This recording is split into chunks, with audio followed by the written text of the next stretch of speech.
Welcome, welcome. Hello, everyone. Good morning. Happy Thursdays here. Happy Thursdays from Humanity Unplugged podcast.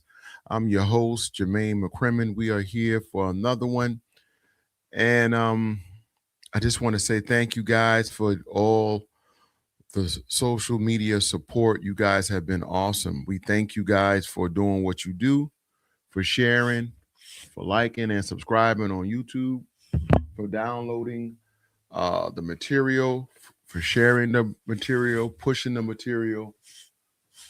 I'm sorry, guys, but today is a late video because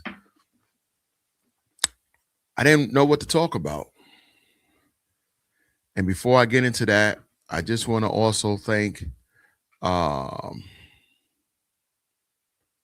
I want to thank God for just being who He is and keeping people in their place, you know, because we need to look past what we see every day and thank God for being able to get up this morning and move around and do what we do.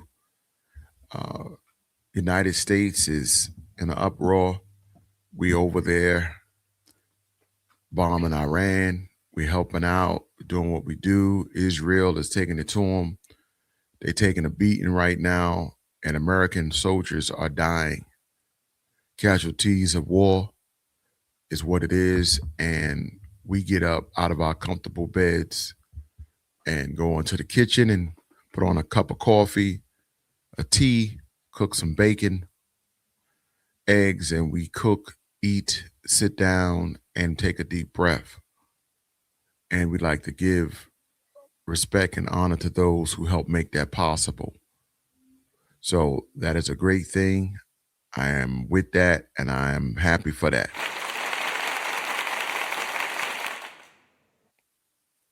So now, this is the 118th episode, Humanity Unplugged podcast. I want you to know, guys, that I switched back. For those listeners, my numbers have been dropping dramatically. I had switched over to Buzzsprout, and my numbers were declining tremendously. I don't even know why. I don't. I have no clue. I gave it a little run. I love Buzzsprout platform, but Red Circle give me more views. A lot more people are entertained by the work we put out, and I like to reach people. That's the bottom line. I'm here to reach people with information. You decide whether it's real, it's fake. You do the research. I give you information. You do the research. You check it out. Um, a lot of people does or do the research and they get back and they tell me how great they love what I'm doing. And I thank you guys for giving me that. But it's up to you to get the research and do your due diligence on the situation. We have a lot of different topics. As I tell people all the time, when you come here, you walk in the door, kick your shoes off, and you know the rest. Kick up your feet, get you something cold and refreshing. Some people may like coffee. Some people may like tea. Some people may like Red Bull. It's not up to me. But I got me a nice cup of coffee because I love me some cup of coffee. Okay. Everybody knows me at work. I love cup of coffee. So I got my coffee and we're about to roll. So again, I thank you guys on all social media platforms. My Facebook family. Yo, guys, y'all doing y'all thing. God bless over there, man. You know what I'm saying? What up? What up, Facebook? What up? Yo, you guys are over there heavy, and I really appreciate that, man. I kid y'all not. This is our second season, and last year when I first started it up in January, I think one of my first episodes were um, a preacher condemning a woman in church, and she got pregnant, and he like condemned her out in VA, and he disrespected the little girl and all that, and it was crazy, and I didn't like it, so I wanted to talk about it and excuse me, That's what started Humanity Unplugged. And when I started that show or did that episode, I don't even think I had a Facebook up at all at the time. And I was posting stuff on my regular Facebook for family. And I said, you know what? I'm gonna do that for a little while, and then I'm gonna branch off because I didn't want business to deal with pleasure or my family be involved in what I do on the side as an entertainment, as some would call it, or my line of work, as some would call it, or just me in general doing stuff I love to do because I love to give out information. If I meet you in the street, and you tell me something, if I have information on that issue that can help you, I'm going to give it to you. I'm not a gatekeeper, doorkeeper, whatever you want to call it. If you can excel off something I give you, by all means, take it and run. Because as a man, you're here to spread knowledge, wisdom, and that's what I do. And if I get it to you and you can run and become great, God bless you. I did what I had to do in my eyes. I don't want to hold you back from reaching your goals or things that you want to achieve in life. So after I did that episode, I got into a habit of wanting to do it. And for those you don't know, we're independent. We don't have any sponsors yet. We're looking for sponsors. Hello, hi, sponsors. How you doing? How you doing? Yes. If we do get any sponsors, it'd be greatly appreciated to have those.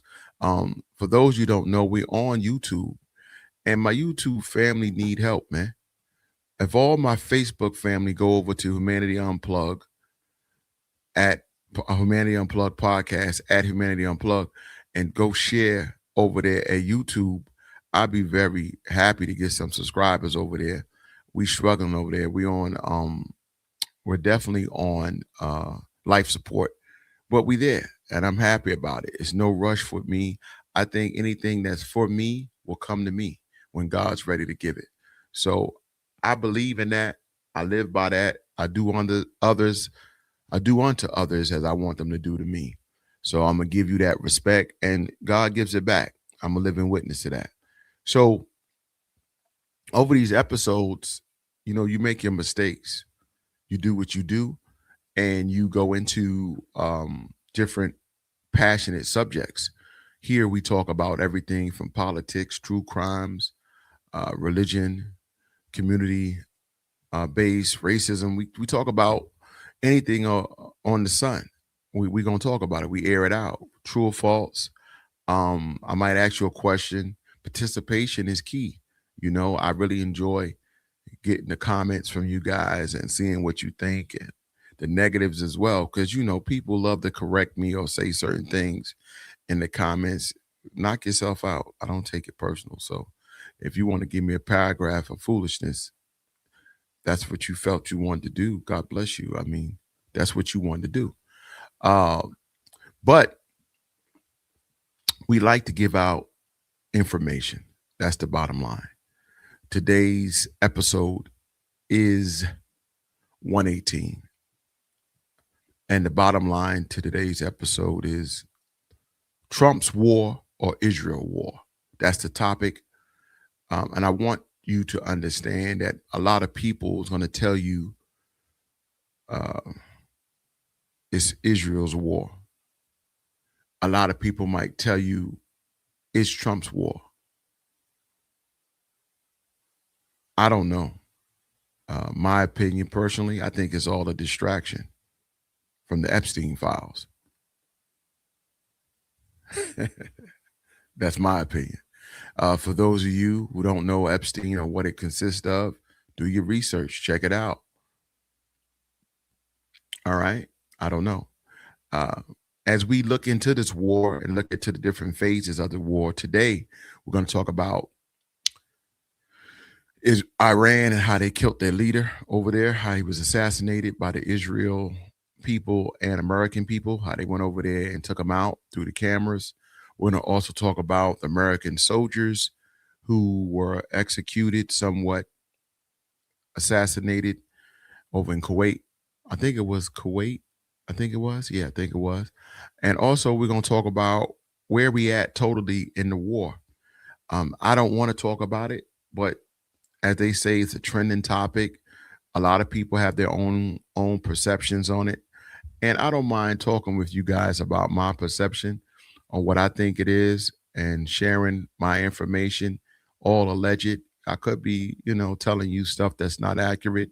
As I say, you do the research, you check it out, you tell me, but I'm going to give it to you whether you want it or not. Every day we here to give you that work, and we're going to give you that work. Twice a week, we're going to give you the work. So sit back again, take off your shoes, relax your feet, get you something cold and refreshing, and let's talk about it. Whose war is this? Is it Trump's war? Is it Iran's war? Is it Israel's war? I don't know. But let's talk about it, right? So that's what we're going to do. We're going to see whose it is, what's going on, because we need to. All right? Here we go. News alert. Nowhere to hide. U.S. forces hunting down Iran's missile launchers while Israel launches a new round of strikes overnight. We are live in Israel in just seconds. Plus, the race is on in North Carolina where Republican, and he joins us live. And we are around the world. Shimkus. We begin on the ground in Israel with Trey Yingst and more strikes hammering the Islamic regime. Trey. Yeah, Todd, Ashley, good morning. As this war continues, the Israelis are going after many positions across Iran. The Iranians are responding with ballistic missile fire. But we're getting some new video this morning from the IDF showing an Israeli F-35 shooting down an Iranian plane over the skies just outside of Tehran. This is the first war kill in the air for the Israelis since 1980. And as this story develops, the Israelis say they're going to control the skies of Iran in the hours and days ahead. And they are trying to take out as many of these ballistic missile launching positions as possible as they do so. Overnight, there were more interceptions over Tel Aviv as 3 separate rounds of ballistic missiles woke up the civilian population, sending them into bomb shelters. Another round of missiles was launched this morning.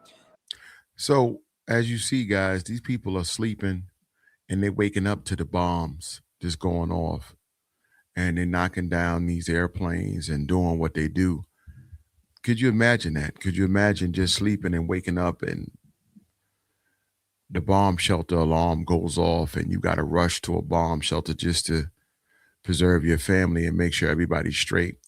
That's what they're going through right now in Iran. And it's not cool. Israel is on attack. They're doing what they do, knocking down the planes, and they got the U.S. backing to do it. So it's even worse. Like, a lot of people are being forced. How can you work? How can you provide for your family? And this right here is going off, and constantly, nobody can go to school.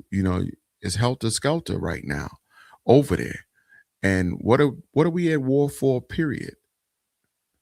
What are they saying? Why we can't come to grips with this? This has been going on for over 20 years. We've been fighting, having war. Why? What is the big turmoil over? Is it over the land? Is it holy land? Is it not? Why is American people always being brought into it? New strikes are taking place in Iran, going after much of the regime's structure, trying to neutralize the threat against Israel. And as this is taking place, we understand, according to an Israeli official, that they have broadly neutralized the regime structure that was used to crack down on Iranian protesters earlier this year. Israel's also looking north to Lebanon, where they continue to strike the Lebanese capital of Beirut, going after the Iran-backed proxy Hezbollah there. Finally, I do want you to take a listen to a top military spokesman in Israel who provided an update on the situation. With each passing day, the Iranian terror regime is weakening and losing its grip. We continue to strike Hezbollah systematically and to hunt down its operatives throughout the country. So you guys are hearing it, that's what's going on. And they're really trying to do what they can do to somehow stop Iran from taking over. And I get it. You know what I'm saying? I like Iran. I like Israel. I like everybody, to be honest with you. I don't want people to be in war, but the war is over who's the land, right? Who land it belongs to. Is it Jewish land? Is it really over who's supporting China? Because China got a lot of big contracts under the table with certain countries when it comes to oil and things like that. And Trump don't like that. Trump wants to have dominance and America to be great again. So he's trying to neutralize some of the connections that China may have, allegedly. So is it truly a war between Jewish and Iran, or Israel and Iran, or Israel, Iran, and China, or United States, Israel, Iran, and China? So a lot of people that comments on TikTok and stuff like that, they will tell you, oh no, China ain't got nothing to do with it. You bugging. China ain't got nothing to do with it. On the contrary, China has a lot to do with it. I'm just letting you know that it's many a times where the under table pressure is being pushed that you don't see. So that makes things a little more heavier. And that's what's happening right now. Because China is now talking to Iran. If you think they're not, they're talking. And they're talking about, okay, are you going to keep sending us our stuff while you at war? What's going on? You shut down one of our facilities that we get some infrastructure from, and it's the first time it ever been shut down in 20 years. So what's going on? And that's what's up. That's what they're talking about now. You don't have to believe me. Do your research, check it out. But that's what's going on, because they want to know where they stand. They want to know what's going on, so it's definitely something to check out. I'm going to move into the soldiers' loss. All right. So here we go. The U.S. military on Tuesday named 4 of the first American personnel killed in the war with Iran. The Pentagon said the 4 soldiers, aged 20 to 42, served in the 103rd Sustainment Command from Des Moines, Iowa. They were part of the Army's global logistics and supply operation. They are Captain Cody A. Cork, Sergeant First Class Noah L. Tegens, Sergeant First Class Nicole M. Amor, and Sergeant Declan J. Cody. Officials said Tuesday that the 4 died on Sunday when a drone hit a U.S. military facility in Port Shuaibah, Kuwait. So this was in Kuwait. And, why? Why is a drone flying in Kuwait dropping bombs on the intel infrastructure with United States people in it? Is that just done by coincidence? Or we just happen to be flying a drone? Why there was no detection of this drone coming? We just let it fly in for no reason and hover over American soldiers where they're sitting. And it's intel, recon. They're doing intel. They're doing, they creeping into stuff, maybe computers, cameras, whatever they're doing, right? We don't know, allegedly. We don't know, right? And a bomb get dropped on them, huh? Officials told Reuters that the facility where they died was protected by concrete blast walls, but lacked a fortified roof. One of the officials added that it was unclear if there were air defenses in place, but said it appeared that no alarm sounded as the drone approached. 6 U.S. personnel have died so far in the conflict. and the Trump administration has warned that the intensifying conflict would lead to more American casualties. So there you have 4 people, it happened.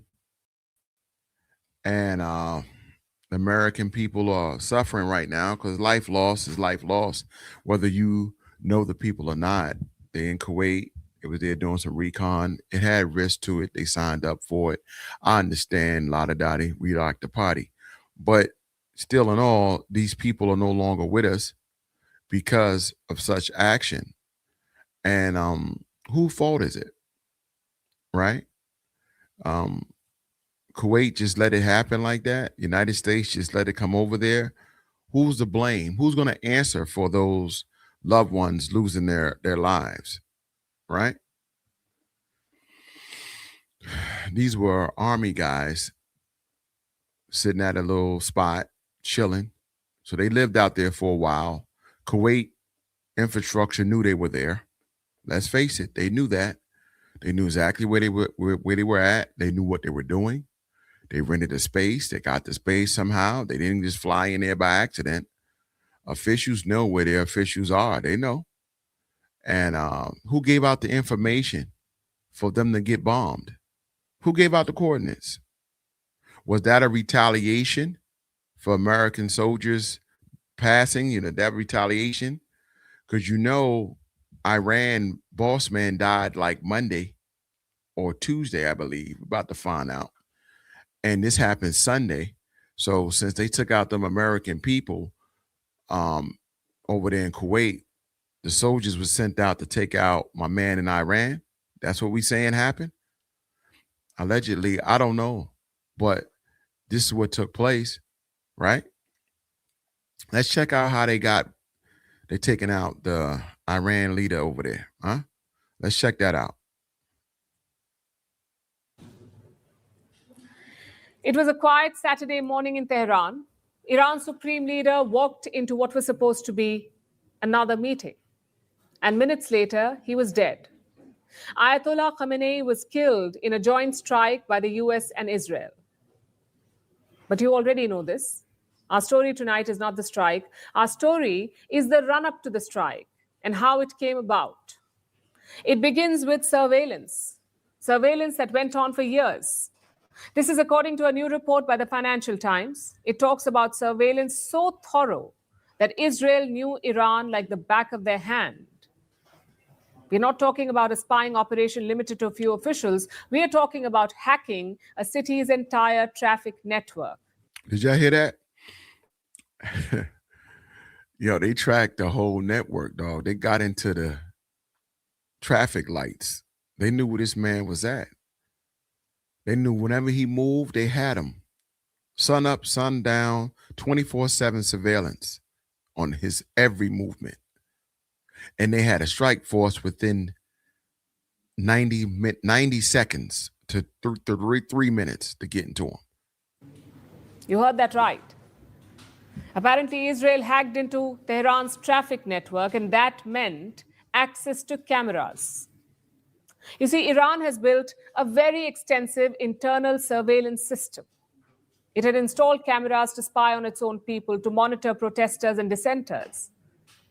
Unfortunately for them, the same cameras were used by the enemy to spy on the regime.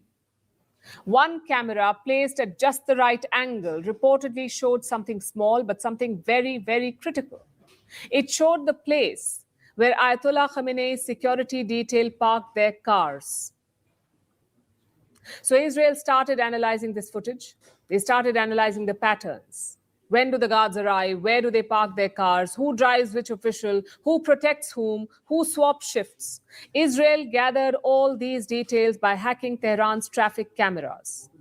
Now, see, for this information to come out, they have no fear in Iran. They have no fear in nothing they're doing over there to get this information out. Whether it's accurate, whether it's false, you decide. But for them to go over this like this, and now you see what's going on, the visualization of it is crazy. They really tracked the enemy of the state, that old movie with Will Smith. and they strategically followed his every move and dropped the hammer on him. And it proved to be a game changer. Because you don't kill a leader by watching him. Leaders are hard to track anyway. You kill a leader by watching the people around him. And that's what Israel did. Over time, the Israeli intelligence built data files. They call these pattern of life files. That's what they built. They gathered home addresses, commuting routes, and duty hours of these guards. It's like building a Google Maps timeline, but for a regime's inner circle. And Israel did this for years. Leading the project was Unit 8200. This is Israel's elite signals intelligence unit.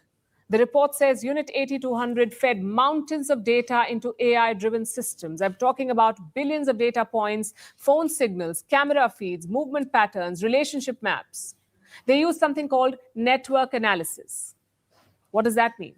It's basically mapping who talks to whom and who influences whom. You try to make sense of a network. And with this, they built a whole picture of Ayatollah Khamenei's daily life. Are y'all listening to this? They are tracking this man for years before they decide to pull the plug on him. For years, they had data on him. For years, they had his location. They just waited patiently to pull the trigger. Now, here's where this becomes almost sci-fi. On the day of the strike, something strange happened. Cellular networks around Khamenei's compound were disrupted. Phones rang busy and warnings could not get through. Say you were Khamenei's bodyguard, you could not reach your team. Your calls were failing. At the same time, Israeli and US intelligence was at work. They confirmed that Khamenei was at his residence and that he was meeting top officials. And here's the other thing. They were not just depending on data. American intelligence also had a human source confirming all of this. That's what reports say, that they also had human intelligence. Conformant. They had a conformant. They had a snitch, someone there dropping dime on his location. This is really good. I love listening to stuff like this. I don't know, guys. The spy stuff, 007.